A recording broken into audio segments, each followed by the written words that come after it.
Watson says he has been mentoring SHEDEUR Sanders at the quarterback position. The biggest failure in the NFL is now mentoring quarterbacks. The most overpaid underdeliverer at the position is now mentoring 2 rookie QBs and a Super Bowl champ. So what exactly are you mentoring him at?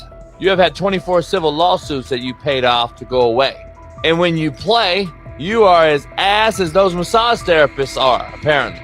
SHEDEUR Sanders is also a show. It's all about him. It's all about anything else. If you don't see that by now, then you're just blinded. Cleveland's second most talked about player has yet to take a professional snap, and it isn't Deshaun Watson. Rookie quarterback SHEDEUR Sanders has already captured the locker room's attention and the fan base's enthusiasm, creating a visible shift in the team's internal dynamics. Watson, once the uncontested focal point, now shares the spotlight with a newcomer who has only practiced in shorts. The Browns are experiencing a rapid, unforeseen change in popularity within their roster. Four-man competition. It's not. It's 2 guys versus 2 guys. It's the 2 older guys to be the starter. Yeah. It's the 2 younger guys to position themselves however it may be and show little improvement every single day, right? So, of all the things I'm watching the first 5 when they break a session, the first 5 with the veterans, with the ones. Who's in there, where are they going? The ball's going to Jerry Jeudy, right? Flacco's no dummy, lasts as long as he has, right? He can really whiz it.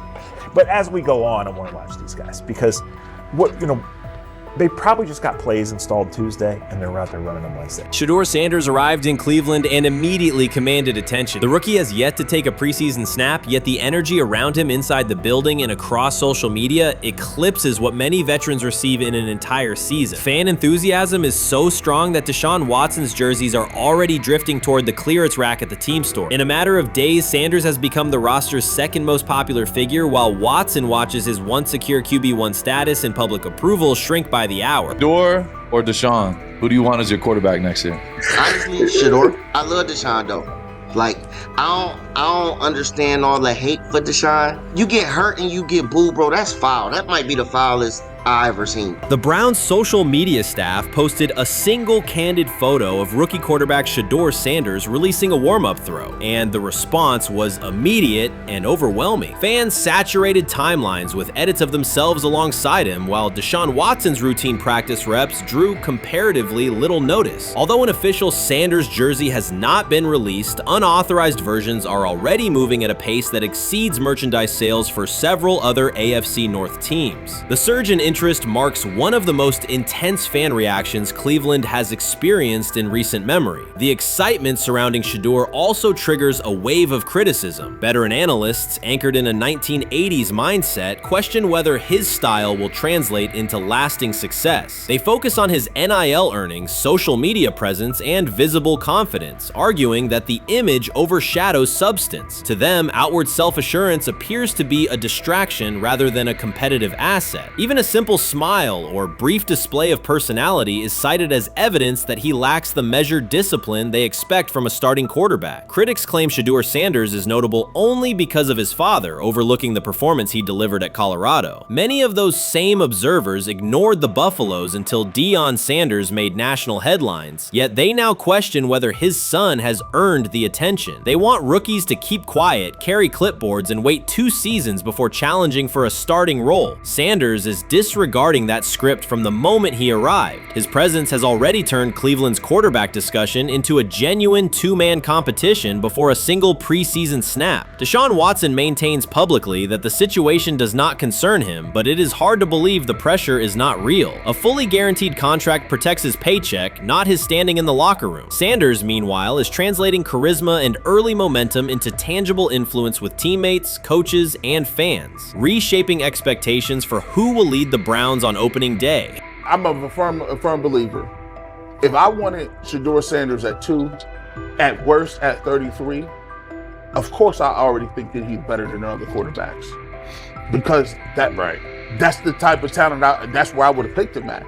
And if he was at 2 or 33, and he still had the same exact skill set, we would be talking about him starting and playing. Right. Well, there'd only be 3 quarterbacks. It'd be 3 quarterbacks, not 4. Yeah. But since he moved to the 5th round, that's cool. They might have to go along with it. But to me, I think if you ask who got the best tools, I'm going with SHEDEUR. SHEDEUR Sanders has not taken a single professional snap, yet discussion about him has split NFL social media into two camps. One side already argues he should start immediately. The other worries about what that means for veteran quarterbacks like Deshaun Watson. Reporters now line the perimeter of Brown's camp, scrutinizing every inconsistency in Watson's spiral and every precise throw from Sanders during drills. Each well-placed pass is clipped, posted to TikTok, and captioned as evidence of a future QB1. Cleveland is no stranger to quarterback drama, but this situation is different. Rather than cycling through another unproven starter, the franchise is dealing with a rookie who entered with more polish, public attention, and perceived readiness than most first-year players. Fans chant Sanders' name before he has appeared in a preseason game, while the established starter works to maintain his relevance. The atmosphere is not yet a full controversy, it is a countdown. Traditional analysts insist on the importance of experience and respecting the process, yet Sanders is progressing on the timeline set by the supporters who already view him as the next leader of the offense.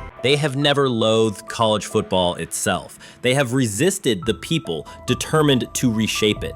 When Deion Sanders, black, direct, unapologetic, walks into a room of power brokers and speaks with authority instead of deference, critics recoil. During his playing days, they complained about celebrations and gold chains. Now that he is a head coach, mentor, and father, they label him something more polite, but just as dismissive, a problem. At Big 12 Media Days, Sanders addressed the accelerating chaos of the name, image, likeness market. He said college football needs a salary cap, not to hobble players, but to impose order on a system that showers unproven freshmen with seven-figure promises while the rest of a roster hunts for scraps. He called the situation unsustainable. Within hours, ESPN commentator Paul Feinbaum branded him a hypocrite, arguing that Sanders profited from NIL at Jackson State and now wants rules only because his most marketable athletes have moved on. The accusation spread quickly because it fit a comfortable storyline. Outspoken black coach gains from change, then protests when the advantage disappears. That framing ignores context. Sanders never criticized players earning money. At Jackson State, he urged corporate sponsors to partner with athletes who had been invisible to major brands for decades. What he wants now is stability, standardized guidelines, basic financial literacy, and roster balance that prevents locker rooms from fracturing over uneven payouts. When other coaches, Nick Saban, Dabo Swinney, Lane Kiffin, voiced similar concerns, they were praised for foresight. When Sanders spoke, the tone shifted to suspicion. The difference is not the message,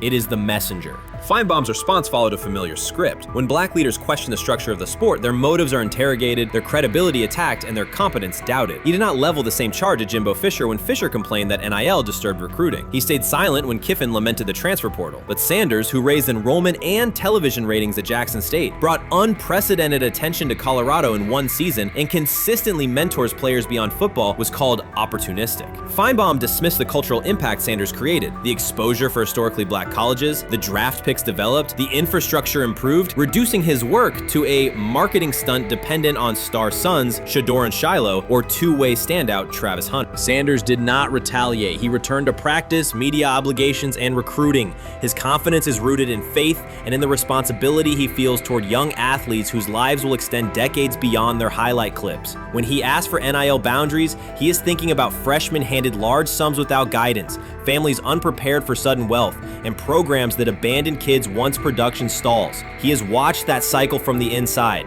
He wants protections, not restrictions. Critics predicted Colorado would fade once SHEDEUR and Hunter leave. Instead, Sanders signed blue-chip quarterback G.J. Lewis and a wave of transfers eager to join a program that values personal growth as much as on-field wins. Recruits see a coach who challenges the status quo, who places black culture at the program's center without apology, and who will remain visible when social media buzz cools. They recognize that Sanders does not chase attention, attention follows his results. Media outlets reduced the upcoming Buffaloes season to a win total prop. 6 victories, give or take. Sanders is playing a longer game. He wants to show young athletes, especially black athletes, that they can lead authentically, speak with conviction, and refuse to shrink for access. Success measured only by the scoreboard misses the point. If Sanders builds men who graduate with financial literacy, self-confidence, and community awareness, he will consider the mission successful, even if Colorado finishes with 5 wins instead of 10. None of that registers with commentators invested in an older hierarchy. For them, leadership should remain predictable, reserved posture, muted tone, minimal cultural expression. Sanders contradicts that image. The possibility that his methods could spread to other coaches, to other programs, threatens a model that has kept decision-making and revenue streams concentrated for generations.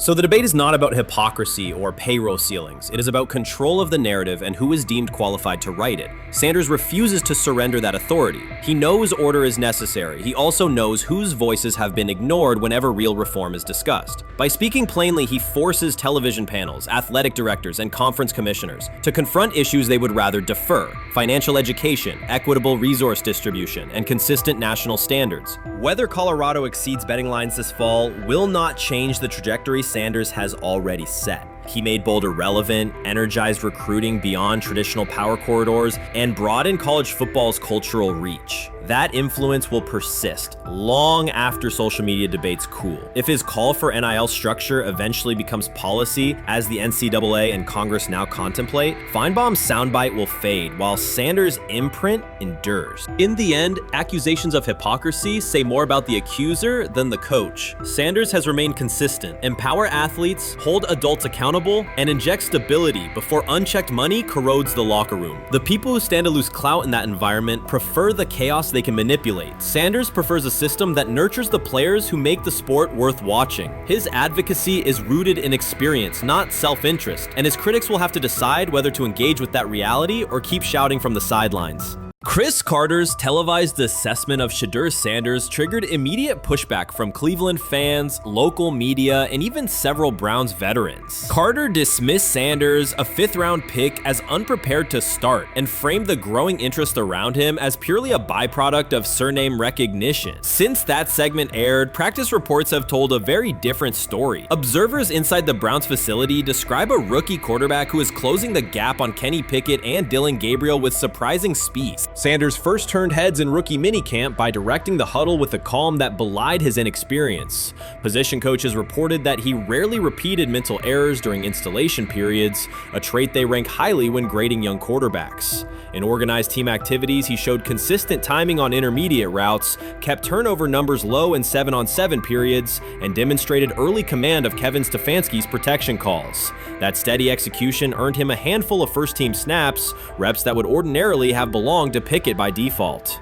By mandatory minicamp, the rotation had shifted again. Practice notes from beat reporters detail the rise in Sanders' workload each day. Red zone series against the starting defense, 2-minute drills, and full field scrimmage possessions in which he checked out of called plays when fronts dictated it. Mary Kay Cabot, initially skeptical Sanders would challenge for game day snaps in 2025, wrote after consecutive sessions in mid-June that his footwork, release speed, and pocket management had, quote, meaningfully tightened since rookie camp. Her tone marked a clear departure from early spring projections that labeled Sanders a long-term developmental project. The broader quarterback context in Cleveland magnifies that progress. Deshaun Watson's availability and form remain uncertain after 2 injury-interrupted seasons, while Pickett's transition from Pittsburgh has been uneven. Dillon Gabriel's arm strength is evident, but coaches continue to stress hesitation in his full-field reads. Against that backdrop, Sanders' quick decision-making and mechanical efficiency have begun to look less like a pleasant surprise and more like the roster's most reliable short-term plan. Inside the locker room, acceptance has followed performance. Wide receivers cite Sanders' ball placement on outbreaking routes, noting that the ball routinely arrives on the upfield shoulder, a small but essential detail that allows for yards after the catch. Offensive linemen appreciate his pocket awareness. Joel Bitonio remarked privately that Sanders slides up instead of bailing when edge pressure flashes. Defensive backs say his eye discipline forces them to hold coverage longer than they expected against a rookie. Such cross-positional respect develops only when day-to-day tape shows tangible improvement. The reaction to Carter's critique highlights a recurring double standard applied to young black quarterbacks. Traits celebrated as swagger or confidence in other players were labeled arrogance when associated with Sanders, yet the quarterback himself has not responded publicly. There have been no subtle social media jabs, no mention of critics in interviews, only repeated references to competing for every rep and learning from veterans. That measured approach, combined with hard evidence from practice, has softened earlier doubts among coaches who prioritize demeanor as much as arm talent. Within the coaching staff, the discussion now centers on readiness thresholds. Stefanski's scheme relies heavily on quick rhythm throws, defined reads, and disciplined pocket movement. Those requirements align with Sanders' strengths: a compact release, willingness to target the middle of the field, and instinctive timing on RPO concepts carried over from his college tape. Staffers reviewing cut-ups from joint practices note that his internal clock already approximates NFL speed, a metric they did not expect to see until mid-season at best. If that trajectory continues through preseason games, the Browns face a consequential decision. Starting a 5th-round rookie 6 weeks after training camp opens would unsettle salary cap assumptions, depth chart politics, and external perceptions of organizational stability. Yet the internal mandate remains clear: the most prepared quarterback will play. That standard places Sanders in genuine contention because every practice metric used to grade readiness, turnover ratio, red zone efficiency, third down conversion rate has trended in his favor since early June. The organizational stakes are considerable. Cleveland has cycled through starting quarterbacks at a startling pace over the past decade, shifting from first-round investments like Baker Mayfield to high-cost gambles such as Watson,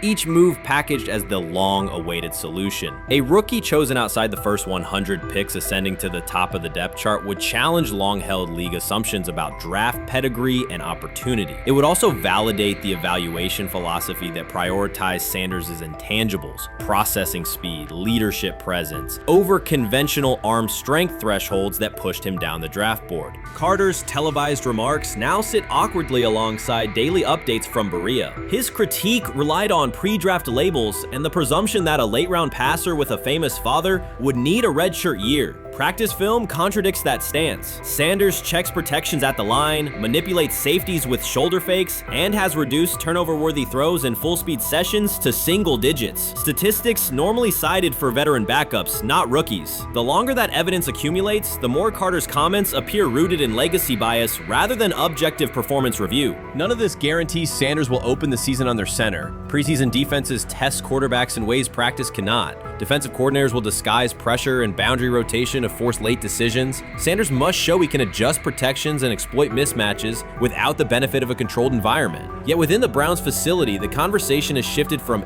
if he will be ready to when. Quiet confidence from Amari Cooper and other veterans suggests they believe Sanders can steady an offense searching for consistency more than highlight reel heroics. Sanders' rise also affects long-term roster calculus. If he earns the job and performs competently, Cleveland gains starter-level production on a cost-controlled rookie contract, freeing cap space allocated to other positions. That scenario could reshape roster-building strategy in a division featuring Joe Burrow and Lamar Jackson, quarterbacks whose contracts consume significant percentages of team payroll. A capable, low-cost starter would allow the Browns to reinforce their offensive line and secondary while retaining core veterans, a competitive advantage few teams enjoy.